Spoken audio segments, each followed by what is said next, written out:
పల్నాడు జిల్లాలో విస్తృతమైనటువంటి బందోబస్తు అరేంజ్మెంట్ చేయడం జరిగింది. ప్రతి చోట కూడా ప్రాపర్గా పోలీసులు డిప్లాయ్ రెడ్ క్రాసింగ్ కూడా నడుస్తుంది.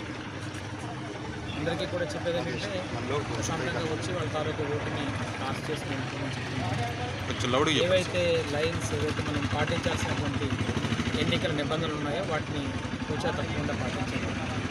100 మీటర్స్ రెస్ట్రిక్షన్ ఏదైతే ఉందో దాన్ని ఖచ్చితంగా పాటించాలి. అలాగే ఎలక్షన్ నిబంధనల మేరకు ఎవరైతే బూత్లోకి వెళ్ళే అవకాశం ఎవరైతే ఈ ప్రిమిసెస్లోకి వచ్చే అవకాశం ఉందో వారు మాత్రమే రావాలి తప్పించి మిగతా వారు రావడానికి లేదు. ప్రజలు కూడా ఏమైనా అవసరం అయితే ఎలక్షన్ ఆఫీసర్స్తో మాట్లాడాలి. అదర్ ఇష్యూస్ ఏమైనా ఉంటే పోలీస్ ఆఫీసర్స్తో మాట్లాడితే వాటిని చట్టపరంగా పరిష్కారం చేయడానికి సహకరిస్తారు.